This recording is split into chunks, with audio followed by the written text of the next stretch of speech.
Hey, it's time for another Big Time Talker podcast. I'm Burke Allen, live in our studios here in the nation's capital, Washington, D.C.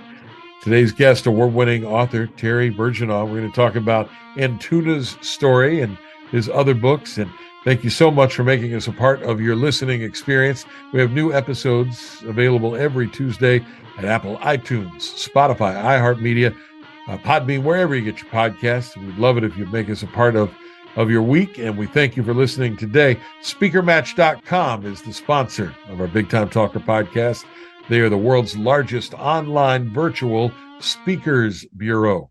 If you are a meeting planner and you need a speaker, be sure to check out Speakermatch.com. And if you're a speaker, you may want to go there as well and get on their roster. That's Speakermatch.com. Terry Birdgenaw is an author, but there are lots of authors out there. There are not lots of award-winning authors, and he is racking them up. Terry joins us from Montreal, Canada, to talk about his book series of speculative fiction written for young and the young at heart, much like myself. So that's why we're here. Terry, welcome to the Big Time Talker. Well, welcome to you, or thank you for having me on. You're welcome. I had to get in there and chat with you because in one of these books, this Antuna's story, there is a podcaster character. So I thought, I got to get in and talk to you about that. So are you a podcast listener, or why is there a podcaster as a central character in Antuna's story? Well, basically, the story is a story that is told by a narrator that comes from another planet. He's actually a little bit unusual. He's what I call a cyborg insect, and he's of the ant species, so he's a cyborg ant. And he's meeting with a podcast host here on Earth, or having a podcast with her, very long distance from his planet far away, after the humans and these insects on this planet have met. And he's explaining his book to her. So podcasters who throw these shows out into the universe, we all often wonder, is there anyone out there? Well, in your case, they're out there far, far away. And I think it's great that you have a podcaster character in the book.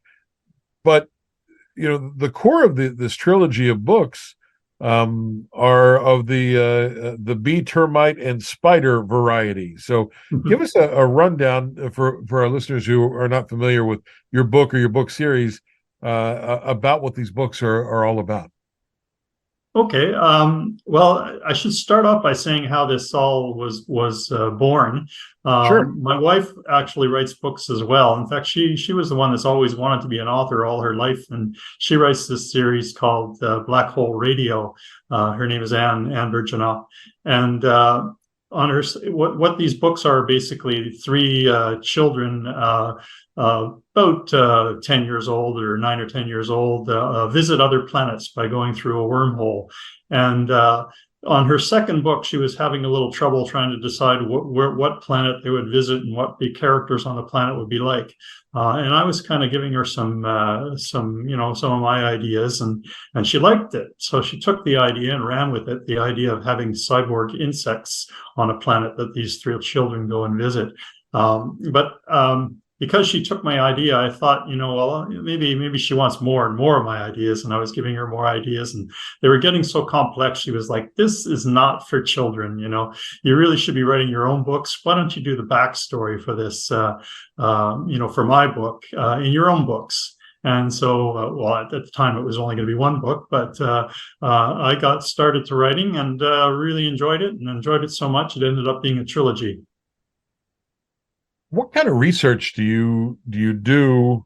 Would you have to do, I guess, to really get into how all of this works in the insect world, so that you can then build an interesting, fun to read story around it? I mean, did you spend a lot of time at insect zoos? How do you go about learning how it all works? Well, I'm actually myself, my day job, I'm a university professor, and I do research. medical research. So I spend a lot of my day, a lot of my number of years that I've been working doing research. So even though I'm not an entomologist, I'm a medical researcher. The idea of just going in and digging out research and finding research papers and studying them and getting interesting tidbits about insect behavior was something that I could excel at, just knowing how to do the right research, find the right sources and stuff. So basically, I just tried to find the most interesting things about insect behavior, and also then I keyed on two behaviors that are particularly important for the ant species, because the ants are the main characters in the three books. And those two behaviors are basically something that we share, and they're behaviors that impact human behavior quite a bit as well. And those two behaviors are altruism and aggression. And you can imagine that, you look around the world today and you can see there's an awful lot of aggression going on. And this is what inspired the three books that I wrote for this trilogy, aggression on different levels in each of the three books, and how it competes with the idea of altruism. And altruism is basically just having empathy for others and really trying to work together on things rather than, fight about things. And so it's the struggle between altruism and aggression that is kind of a key throughout the three books. The first one, it's more about sort of, a corrupt leader leading to an unnecessary war, kind of a wag the dog scenario, where in order to gain power and to sort of put down the people or the insects he doesn't like, he creates conditions that lead to an unnecessary war. In the second book, the name of the book is The Rise and Fall of Antocracy, and it's kind of a play on the word antocracy, which kind of sounds a little bit like autocracy. And that's basically what happens in that book. Another leader, ant leader, takes over, and they had developed kind of a democracy, a fledgling democracy, and until this leader gets in, and then the lesson learned from this book is kind of what can happen if you have a failed democracy. What are the perils of a failed democracy? So in that book, in particular, what happens, and all these were kind of leading toward the conditions that were there in my wife's book. So this condition, the failed democracy, led to ignoring a climate crisis, in fact, a climate catastrophe that destroys the planet. And so the only survivors of that second story, the second book, are the ones that escaped to the moon, called Billaluna.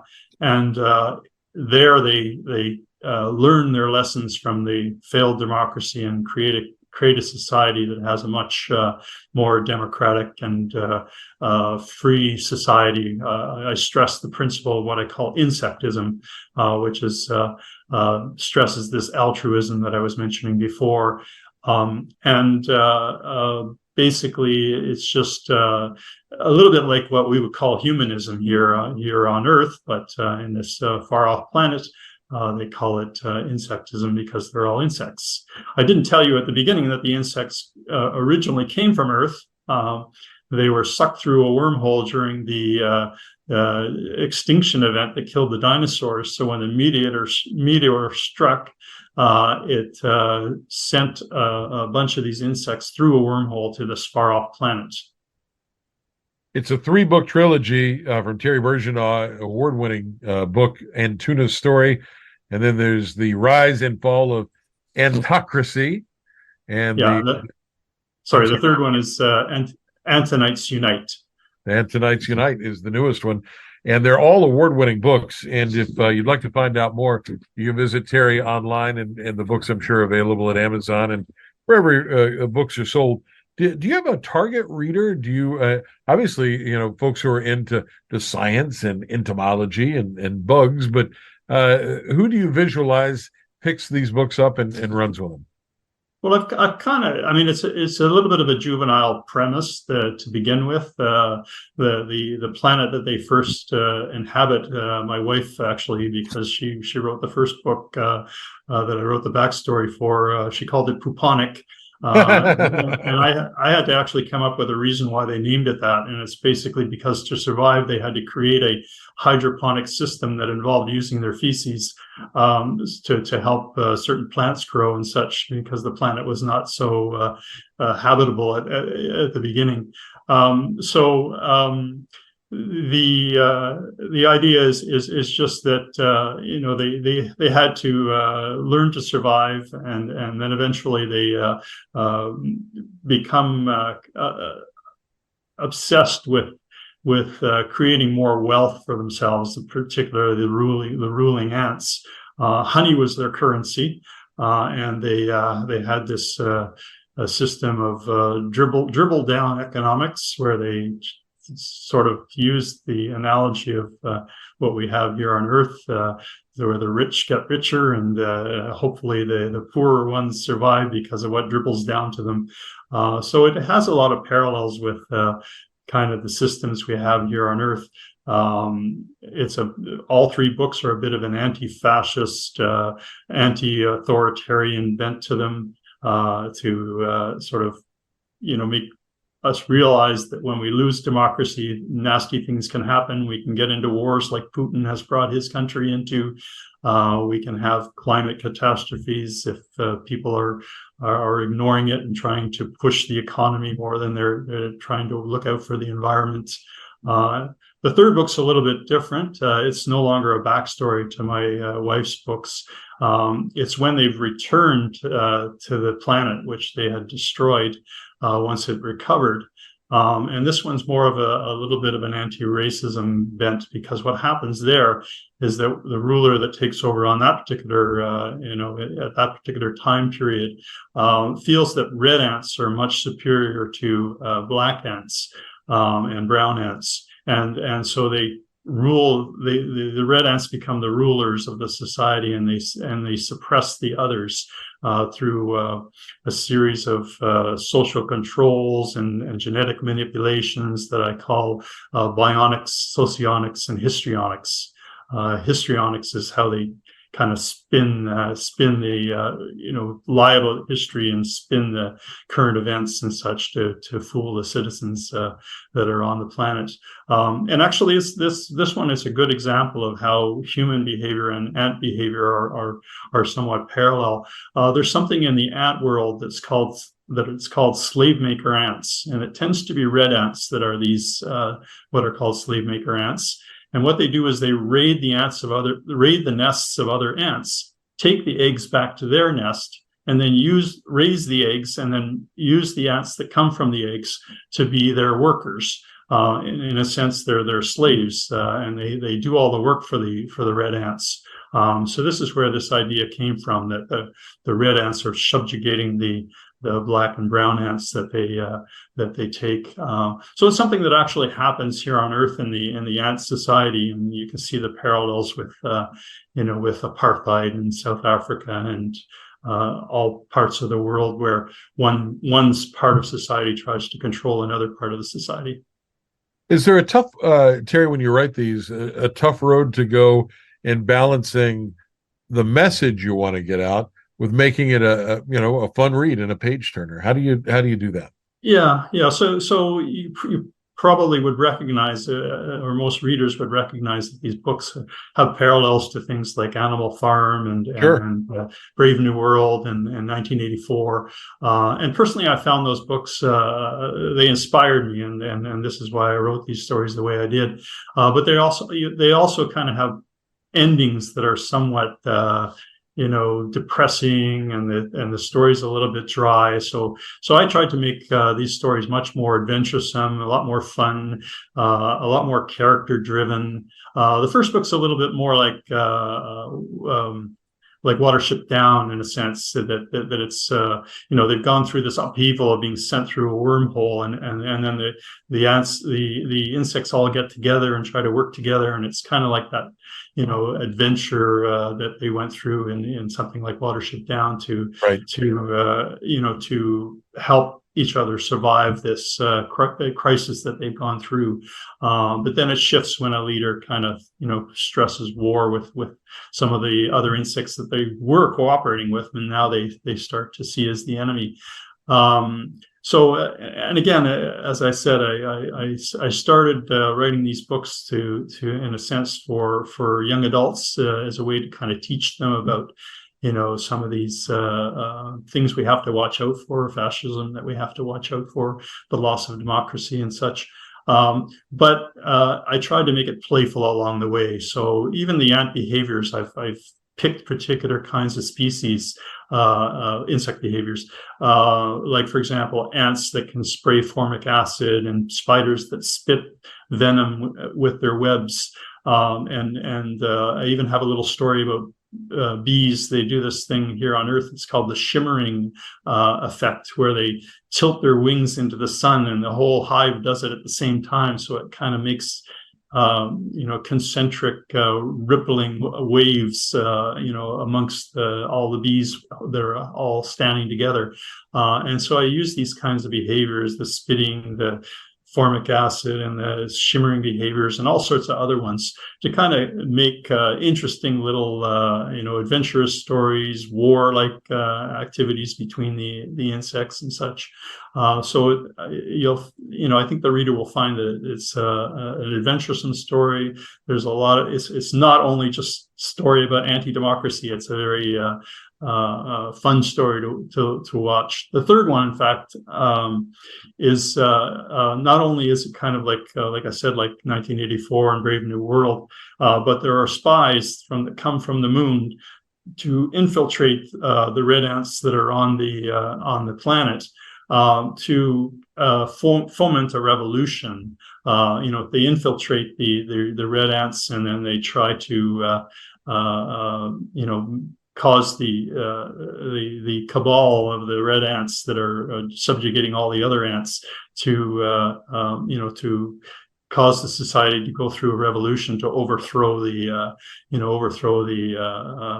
evil ants, the evil red ants. So there's a little bit more to the stories than the drier political kind of stories that we've seen in the past. We're talking with Terry Birdgenaw now. He's the award-winning author of these Antunite Chronicles, and they're the three books in the series. The first one, Antunite Story, picking up awards. I guess all three of these are award winners now, right? Yes. Yeah. So I recently just came back from Miami from the Reader's Favorite Book Awards ceremony, and I think you were there, and you might remember that I went up on stage with one of my characters, Narant, the podcast visitor from the other planet, my narrator in my first two books, joined me to receive the award. And so I have to thank my wife, who actually played the role and wore an ant mask and looked like a cyborg insects, which are supposed to be near human size. So you fit right in with all those people in tuxedos and fancy gowns. It was great. Yeah. She had a tuxedo shirt on to make it look like she was dressed the part. When you started to learn about ants and sort of how they act and react with one another, was there anything in that research that surprised you that then made its way into the books?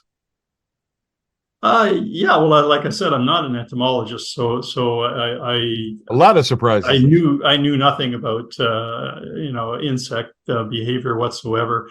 So I was quite thrilled when I discovered this idea that ants really use these aggressive tendencies and altruistic tendencies. So what they do, the ant societies, is of course they're aggressive to any other ant species or ants that are not part of the nest, because they see them as the other and therefore the enemy. And so aggression is one of the things that they use for survival. But they also use altruism as a way to survive. And the altruism that they use is basically, it means that they're willing to accept different, roles in society. So they either can be, the fighters or the builders, or, different aspects of the society, the drones that mate with the queens and such. So there's kind of a segregation of society that is possible because of the altruistic behavior that each individual has towards its overall nest. and for example, that one I mentioned about the slave maker ants, but there's many all through the book. I mean, this was a fun experience for me to learn about many different behaviors that not only ants but all the other insects engage in, and to kind of try to relay that and put it in the stories so that it makes the stories a little more real from the point of view of the characters. You can read some allegorical stories where animals are characters, and sometimes you read the story and you say, well, why did they even make the story about rabbits or Sure. alpacas or something like that? The story just sounds like a bunch of humans dressed up in costumes, and I wanted to get away from that. I wanted to have these insects doing behaviors that are natural to themselves. And yet at the same time also, reflect some of the foibles of human behavior along the way.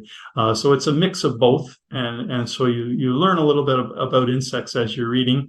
But most of it's really fun stuff. So it's not, for those of you that have insect phobias or that are, think that maybe insects would be too boring to read about, they're really quite fascinating. And I tried to highlight a lot of the really interesting stuff. He's a scientist who has become a science fiction author and now an award-winning author, Terry Birdgenaw. Check out his books about ants and so much more, and visit him online at his website. And you can pick up these books at Amazon.com and ask for them by name. Antuna's Story is the first in the trilogy. One last question. Should they read them in order, or do the books stand alone? They all can stand alone, but it makes sense to read them in order. I mean, it's called the Antunite Chronicles because the first book is about Antuna, who's kind of like the Christ-like figure that then future books, the society is full of Antunites that follow her example, and so it kind of helps if you've read the first one first and then move to the second and third. Fair enough. The Antunite Chronicles, the trilogy, from scientist and sci-fi author Terry Birdgenaw. Thanks for being on the show today. We appreciate you being here. All right. Well, thank you for having me, and I enjoyed it a lot. It's the Big Time Talker podcast with new episodes every Tuesday at Spotify, Apple iTunes, iHeartMedia, Podbean, wherever you download your podcast. Thanks to our show sponsor, Speakermatch.com, for making it all possible. I'm Burke Allen in Washington, D.C. Thank you so much for listening. Now, go out and make it a great day. Bye, everybody.